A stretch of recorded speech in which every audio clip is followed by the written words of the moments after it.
안녕하세요. 우리 채널 오시기를 환영합니다. 60대 여성입니다.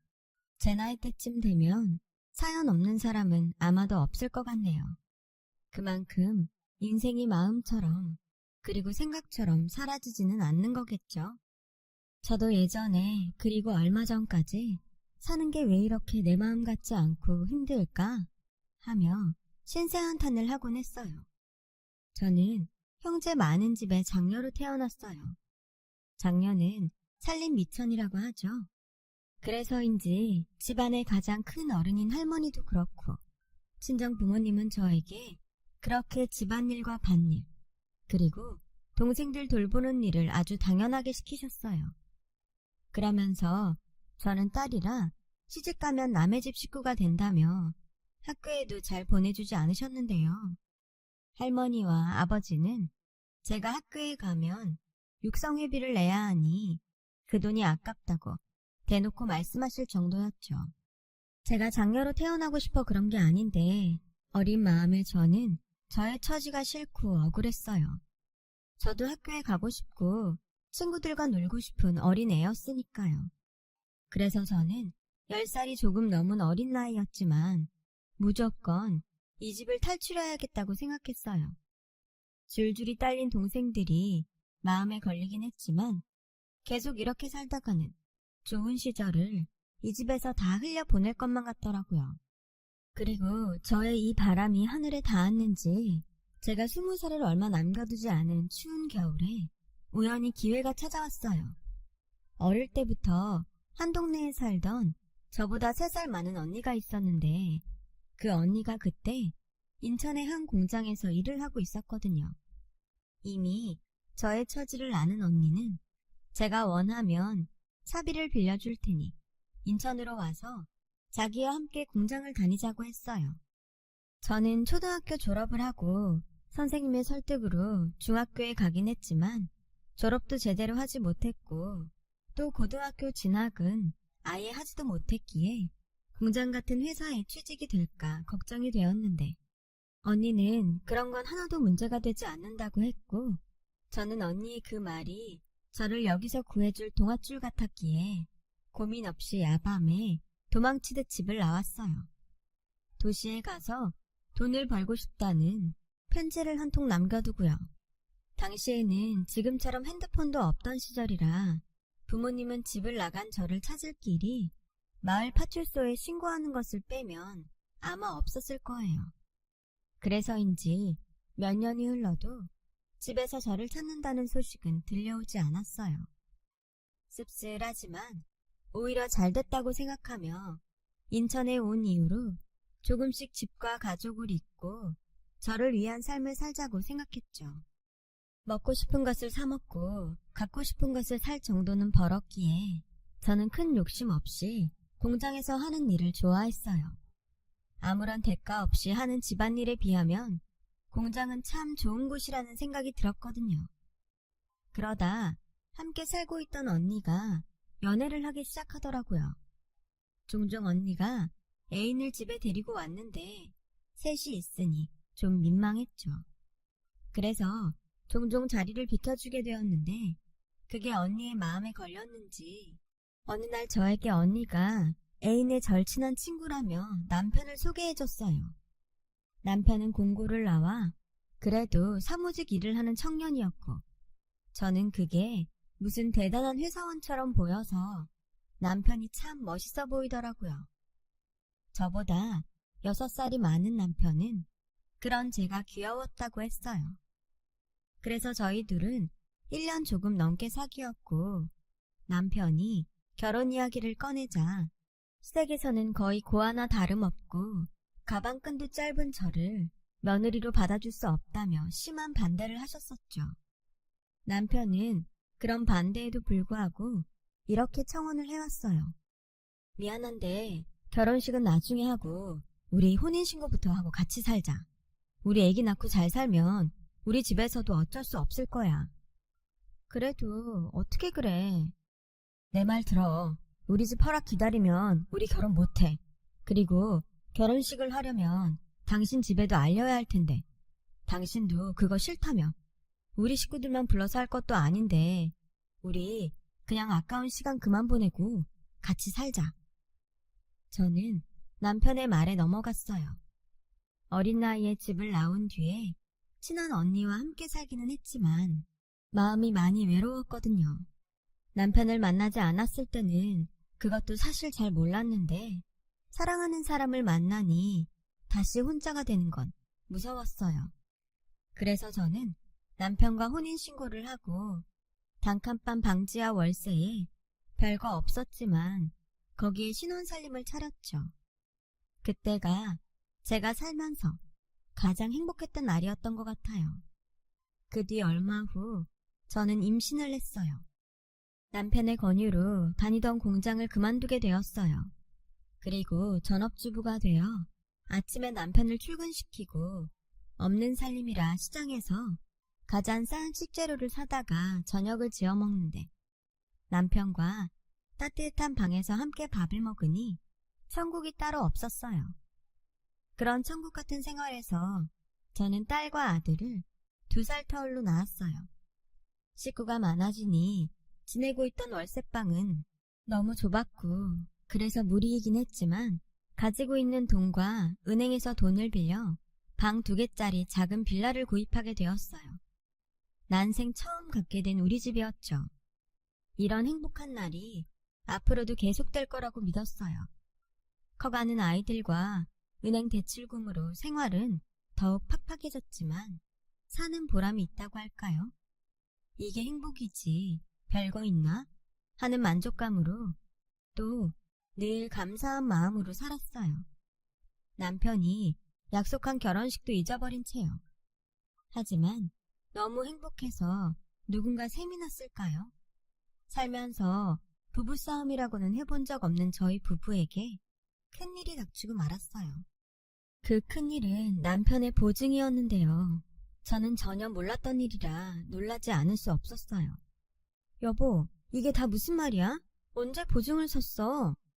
미안해 여보. 진석이가 너무 힘들다고 해서 어쩔 수가 없었어. 당장 급한 불만 끄면 금방 해결할 수 있다고 해서 믿었는데. 남편이 말하는 진석 씨라는 사람은 저에게 남편을 소개해준 언니의 애인이었어요. 저와 남편이 결혼하고 언니는 그 진석 씨라는 사람과 헤어졌었거든요. 남편은 어떻게든 자기가 해결한다면서 저에게는 아무런 걱정하지 말고 평소처럼 애들을 잘 챙기라고 했는데 말이 쉽지 집은 경매로 날아가게 되었고 남편은 그 충격에 회사도 가지 않고 친구를 찾겠다며 집을 나가더니 그 길로 실종이 되고 말았어요. 한순간에 아이들과 길거리에 나앉게 된 저는 언젠가는 남편이 돌아올 거라고 굳게 믿으며 다시 공장에 부탁해 일을 하기 시작했는데요. 그렇게 지내기를 1년이 조금 넘어가자 경찰서에서 연락이 왔어요. 남편이 객사를 했다고요. 저는 너무 놀라 그 자리에서 쓰러지고 말았죠. 그리고 잠시 뒤 정신을 차리니 아직 어린 아이들의 얼굴에는 온통 눈물과 콧물로 범벅이 되어 혹여 제가 깨어나지 못할까 엉엉 울며 제 손을 꼭 잡고 있더군요. 저는 그제야 아이들을 보고 정신을 차렸어요. 그리고 정신이 든 저에게 경찰 한 분이 남편의 유품 중에 있었다며 수첩을 건네줬는데 그 안에 남편이 그동안 바보처럼 끙끙 앓으며 저와 아이들에게 하고 싶은 말들을 잔뜩 적어놓았더라고요. 수첩 속 내용들은 대개 저와 아이들에게 미안하다는 말로 가득했어요. 그리고 너무 보고 싶은데 염치가 없어 돌아갈 수가 없다고 하면서 배가 고프지만 허기를 채울 면목도 없다며 비록 결혼식을 올려주겠다는 약속을 지키지 못했지만 제가 꼭 다시 행복해졌으면 좋겠다는 글이 마지막이었어요. 어찌 보면 그 마지막 글이 남편의 유언이나 다름이 없었죠. 실제로 남편의 부검 결과는 아사로 인한 사망이었어요. 남편이 허망하게 세상을 떠난 것도 충격인데 사망 원인이 아사라니. 저는 그깟 돈이 뭐가 중요해서 미련하게 우리한테 돌아오지 못하고 그렇게 세상을 떠났나. 남편이 너무 불쌍해서 아이들이 다 보는데도 가슴을 치며 대성통곡했어요. 그 후 저는 6개월 남짓을 어떻게 살았는지 잘 기억이 나지 않아요. 저를 끝까지 반대하던 시부모님이 남편의 장례식 때 밀고 들어와 저에게 네가 우리 아들 죽게 한 거야. 너만 만나지 않았다면 우리 애 그렇게 되지 않았어. 내 아들 살려내! 라고 하던 말은 또렷하게 기억이 나요. 그리고 남편을 완전히 보낸 뒤 저는 한동안 제정신으로 살 수 없어 늘 자리에 누워 지냈어요. 당시 딸아이가 10살, 아들아이가 8살이었는데 제 소식을 공장 사람들을 통해 들은 언니가 저 대신 저희 아이들을 챙기며 도움을 많이 줬어요. 언니는 그때 당시 결혼한 지 얼마 되지 않았었어요. 아마도 자기가 제 남편을 소개해줬고 자신의 전 애인의 일로 제가 이렇게 되었다고 생각했는지 마음에 부채를 안고 있는 듯 했어요. 미영아, 이제 그만 털고 일어나. 애들 생각해야지. 나도 알아. 언니한테는 미안하고 고마워. 나도 이제 다시 정신 차려야지. 그래, 제발 그러자. 그리고 내가 진짜 미안해. 괜히 내가 재혁 씨를 소개하는 바람에 네가 이렇게 된 것 같아. 아니야. 나 우리 그이 만나서 얼마나 행복했는데. 언니 아니었으면 내가 어떻게 그런 사람을 만났겠어. 언니 말대로 나 이제 다시 일도 하고 애들도 잘 키울 테니까 이제 언니도 언니 가정 돌봐. 결혼한 지도 얼마 안 됐잖아. 내 걱정은 하지 마. 언니가 알아서 해. 너 그러지 말고 집에 도움을 좀 청하면 어때? 예전이면 몰라도 지금은 다르지 않을까? 아니, 오히려 그렇게 나가더니 꼴 좋다고 하지. 언니, 나 어떻게 되든 우리 애들이랑 잘 살 거야. 그러니까 언니도 걱정하지 마. 저는 그렇게 언니한테 말을 하고 자리를 털고 일어나 다시 용기를 냈어요. 남편은 없지만 사랑하는 아이들이 제 옆에 있었으니 힘을 내야 했죠. 그리고 참 고맙게도 아이들은 손이 많이 가는 나이인데도 불구하고 모든 것을 자기들끼리 해결하려고 했고 한 번은 일찍 퇴근해서 집에 왔는데 아이들이 나누는 대화를 듣게 되었어요. 누나는 소풍비 냈어? 학교에서 소풍비 가져오라고 하던데. 정민우, 누나 말 잘 들어. 우린 학교에 가지고 갈 돈이 없어. 우리 엄마 아프고 힘든 거 매일 봐서 알지? 소풍날 우리는 우리끼리 뒷산으로 소풍 가자. 누나가 도시락도 싸줄게. 우와, 진짜? 와, 신난다. 그럼 그날 누나가 도시락도 싸주고 나랑 밖에서 하루 종일 놀아주는 거야? 숙제도 안 하고? 그래. 그러니까 엄마한테는 아무 말 하지 마. 알았지? 밖에서 그 말을 듣는데 어찌나 눈물이 나는지요.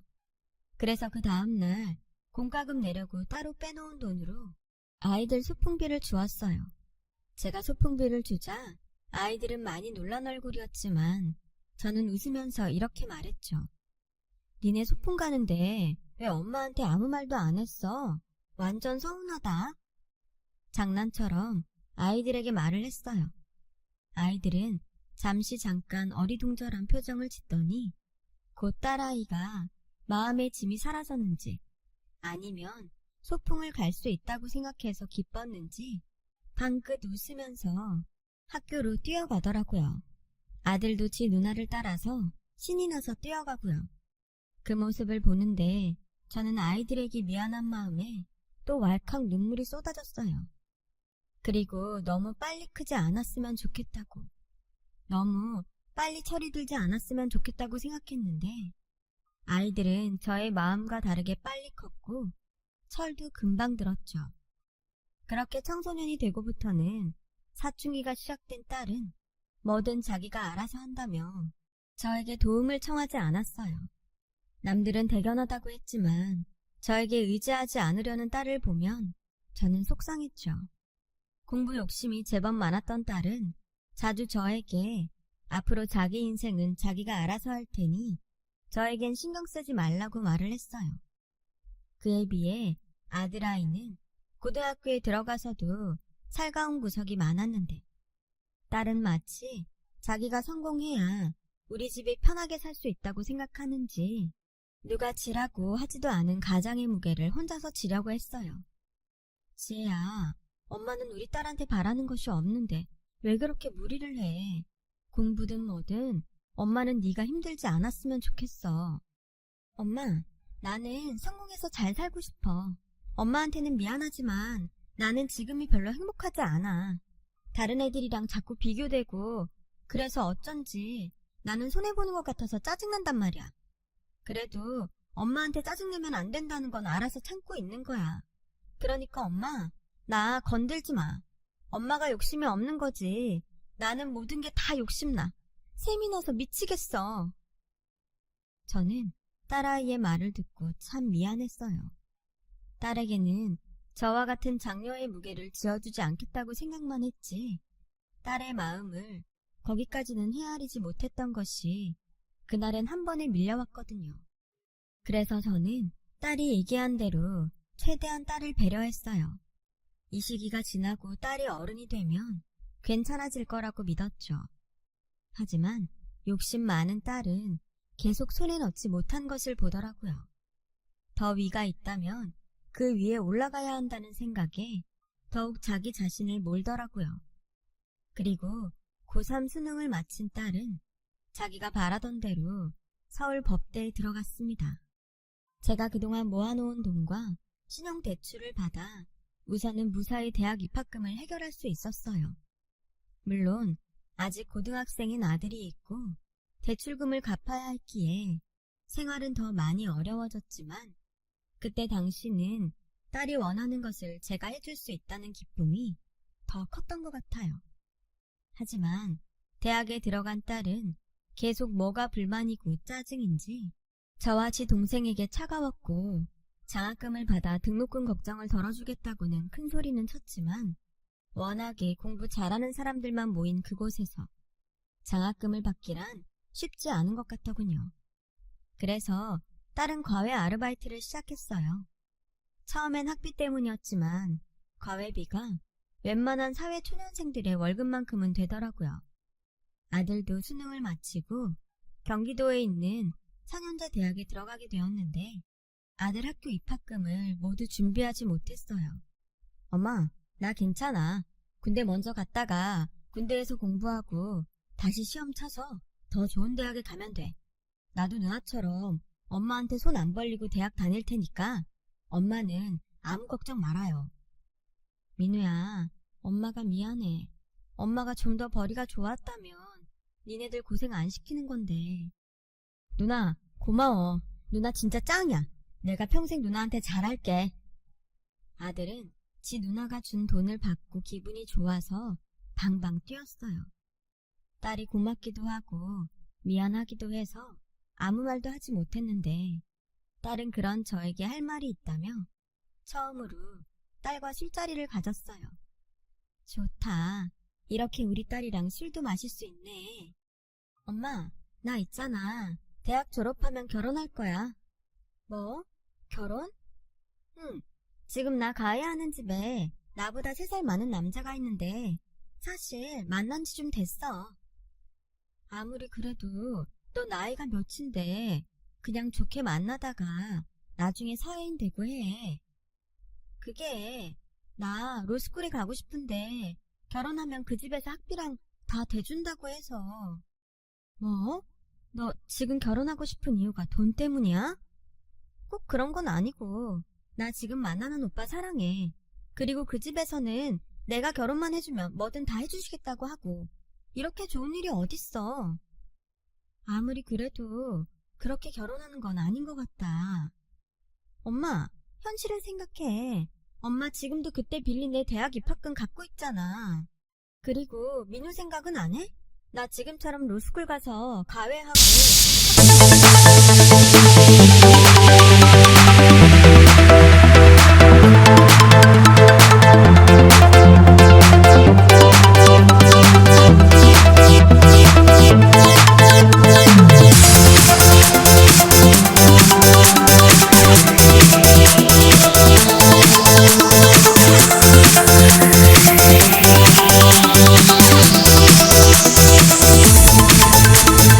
Remix. Turn up the bass.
해준다고 하고 또 공주처럼 여왕처럼 살 수 있게 해준다는 그 말이 참 어처구니 없게도 제 마음을 움직이게 했어요. 우리 딸이 공주라니. 제가 해줄 수 없는 것들을 그 집에서는 해줄 수 있다고 했으니까요. 그래서 딸은 졸업을 얼마 앞두고 급히 결혼식을 올렸어요.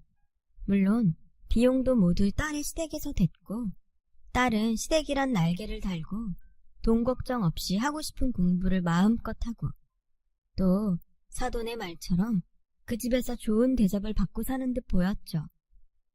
엄마, 누나 행복해 보인다. 그러니까 이제 누나 걱정 그만해. 솔직히 잘 됐지 뭐. 누나는 누나가 바라는 대로 살 테니까 엄마도 이젠 좀 편하게 살아. 그래도 딸 자식을 시집 보냈는데 엄마 마음이 편하진 않지. 그래? 그럼 내가 빨리 장가를 가면 엄마 마음이 좀 나을까? 뭐? 농담이야. 누나가 그랬어. 자기는 이제 더 행복하게 살 거라고. 행복하게 살 길만 남았다고. 그러니까 우리도 행복하게 살자. 딸이 바라는 행복. 저는 결혼식 내내 방긋방긋 웃는 딸을 보고 아들의 말처럼 이제 그만 걱정과 염려를 내려놓기로 했어요. 만약 끝까지 안 된다고 반대를 했어도 현실적으로 로스쿨 학비를 댈 능력이 저에겐 없었고 그 원망과 후회를 감당할 자신도 저는 없었거든요. 하지만 단 한 가지 걸리는 것이 있었어요. 결혼식 내내 뭔가 못마땅한 얼굴을 하고 있는 안사돈 때문이었죠. 혹시라도 제 딸이 마음에 들지 않아 시집살이라도 시키면 어쩌나 걱정이 되더라고요. 엄마, 아니야. 시어머니 표정이 원래 그래. 그리고 나는 학교 가고 시험 준비하고 시어머니랑 부딪힐 시간도 없어. 그리고 집안일 좀 하려고 하면 시아버지가 공부할 시간도 없는데 무슨 일을 하냐며 아주 난리야. 엄마, 나 정말 행복해. 그러니까 이제 엄마는 내 걱정 그만하시고 일도 쉬엄쉬엄 해요. 내가 성공해서 매달 생활비 보내줄게. 됐어.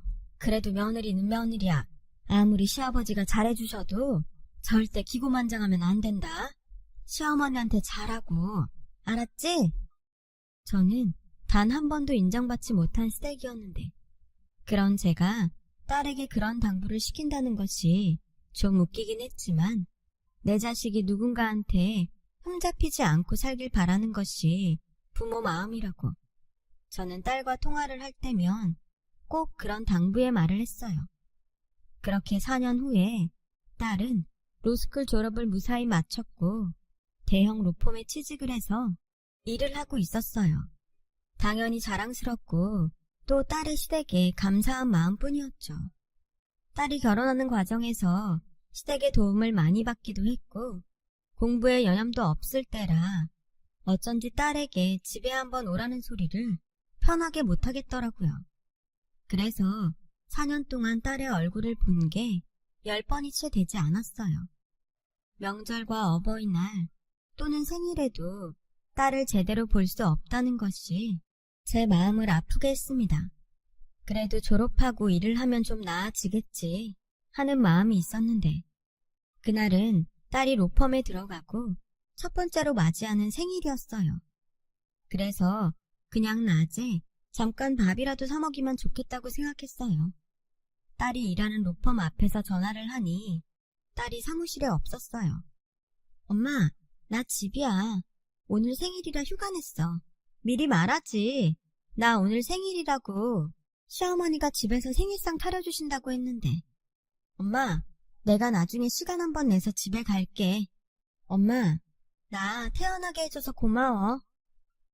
그래, 사돈한테 엄마가 고맙다고 꼭 전해줘. 저는 전화를 끊고 아쉬운 마음에 집으로 발걸음을 돌렸어요. 그런데요, 참 이상하게 자꾸만 무언가가 찝찝하고 마음에 걸리는 게 딸의 목소리가 평소 같지 않은 것 같다는 생각이 계속 마음에 걸렸죠. 이대로 집에 가면 그게 계속 생각날 것 같아서 저는 염치불고하고 딸의 얼굴만 잠깐 보고 와야겠다고 생각했어요. 그래서 한 손에는 케이크와 또 한 손에는 갈비 세트를 사들고 한번 가보았던 시댁으로 향했는데요. 누구세요? 아, 오늘 도우미 면접 보러 오셨어요?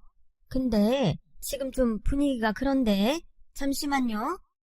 저는 아니라는 말도 할 새도 없이 도우미로 오해를 받았어요. 그리고 대문이 철컥 하고 열리는데 우선은 안으로 들어갔죠. 일단 들어가서 아니라고 말하면 되니까요. 그런데 제 눈에 정말 믿을 수 없는 광경이 펼쳐졌어요. 글쎄 안 싸더니 제 딸의 머리채를 잡고 있는 거예요. 야, 네가 요즘 주제도 모르고 계속 까불지? 네 시아버지가 이쁘다 이쁘다니까 지가 진짜 이쁜 줄 알아? 넌 그냥 우리 집에 필요한 간판일 뿐이야. 막말로 네가 내세울 게 뭐가 있어? 구질구질한 친정? 돈도 없어서 중간에 엎어질 거 거지처럼 우리 돈 받아서 공부한 주제. 너 그건 모르지? 우리 남편이 너 며느리로 삼고 싶었던 이유는 딱 두 가지야. 첫째, 내가 이렇게 널 취업해도 넌 아무런 백도 없잖아. 그리고 둘째, 우리 집 문제라 우리 애 사고 친 거. 그거 잘 덮으라고. 근데 뭐? 너 내 딸한테 죄를 지었으면 죄값을 치르라고 했다면서. 이게 아주 그 입 내가 찢어버려줘? 집안이 쩌렁쩌렁하게 울리게 제 딸을 몰아붙이더니 내 딸 뺨까지 때리는 안사돈을 보고 저도 눈이 뒤집히더라고요. 어느 부모가 그런 모습을 보고 가만히 있을 수가 있나요? 그래서 옆에서 킥킥 웃고 있는 사돈처녀에게 성큼성큼 다가가 손바닥에 짝 소리가 나도록 뺨을 날렸어요. 그리고 들고 있던 케이크와 갈비도 사돈처녀에게 던졌죠. 아줌마 뭐야? 감히 누굴 쳐? 아줌마 미쳤어? 사돈처녀는 낄낄거리다 뺨을 얻어맞고 길길이 날뛰었고 그 소란에 안사돈과 제 딸이 저의 존재를 알게 되었는데요. 엄마, 당신 지금 미쳤어? 돌았어? 어디 금쪽 같은 내 딸을 쳐? 너 말 잘했다. 네 딸만 금쪽 같아? 내 딸은 금보다 더한 내 생명 같은 아이야. 어디 감히 내 딸한테 손을 대? 그 손모가지 내가 못쓰게 해줄까? 아줌마, 문단속 이따위로 할 거야? 어디 거지 같은 걸 집안에 들여? 거지? 네 인성이 더 거지 같다. 지혜, 이리 와. 엄마랑 당장 이 집구석 나가자. 나가기만 해. 그 길로 우리와는 끝이야. 그동안 우리 돈 받은 거랑 위자료랑 다 토해낼 자신 있으면 어디 나가봐.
안녕하세요.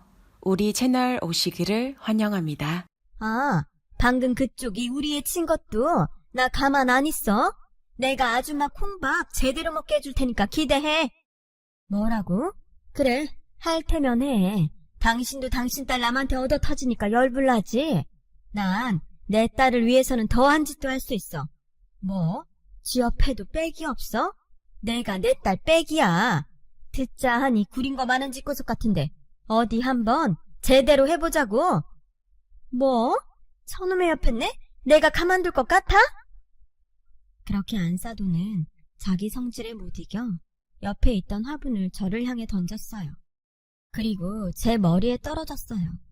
이마에서 피가 뚝뚝 떨어지자 그동안 꿀먹은 벙어리처럼 있던 딸의 눈이 뒤집혔죠. 어머니, 지금 이거 폭행이에요. 그리고 집안 곳곳에 저 감시하려고 CCTV 설치하셨죠? 제가 바본 줄 아세요? 그 CCTV가 결국 누구 발목을 잡을 것 같아요? 아가씨? 죄를 지으면 어떻게 되는지 내가 어쩌면 이번 기회에 똑똑히 보여줄 수 있을 것 같네요. 어머 언니? 지금 그 은혜를 뭘로 갚는 거예요? 은혜? 그 더러운 돈은 내가 곧 갚을게요. 그런데요, 아마 내가 갚아야 할 돈보다 이 집 사람이 나한테 줘야 할 돈이 더 많을 테니 그건 기대해요. 내가 그동안 여기서 살면서 죽기 살기로 증거만 모았거든.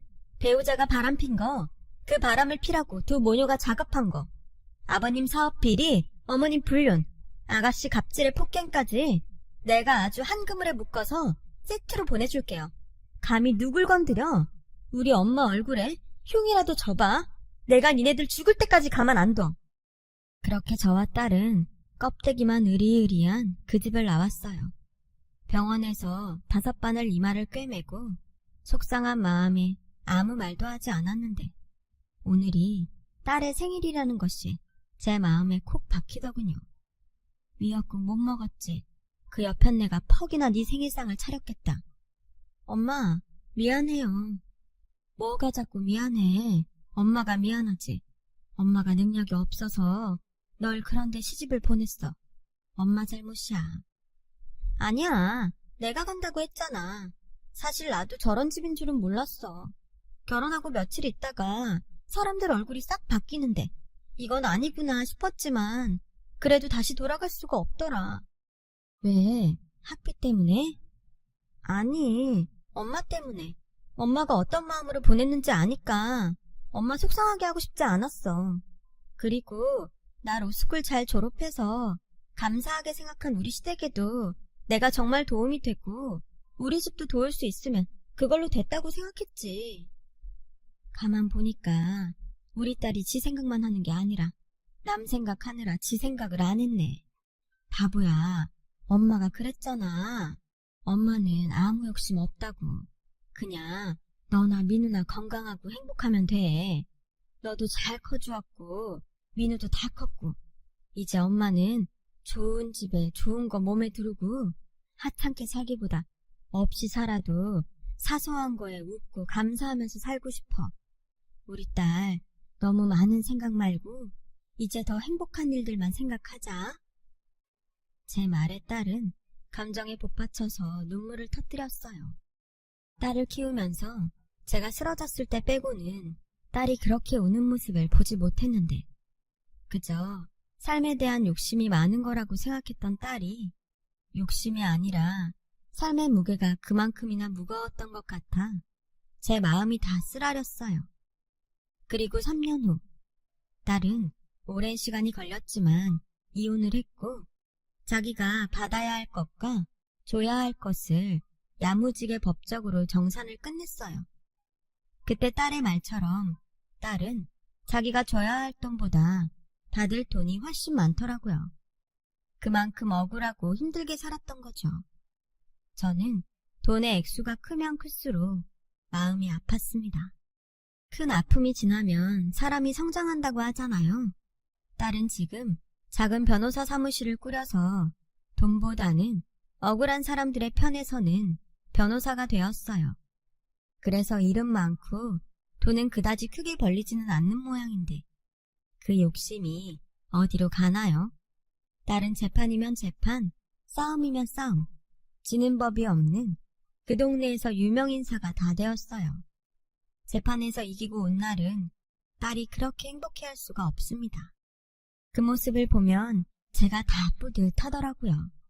그리고 한때는 사돈이었던 그 집안에 문제였던 딸 때문에 호된 일들을 겪고 있다는 소식을 들었어요. 딸도 그렇겠지만 저도 역시나 싶은 생각이 들더군요. 최고의 복수는 나의 행복이라고 우리 예쁜 딸, 이제 더 행복한 삶을 살아가길 바랍니다. 지금까지 제 사연 들어주셔서 감사합니다. 모든 분들이 행복하시길 바라면서 저는 이만 마칠게요. 고맙습니다.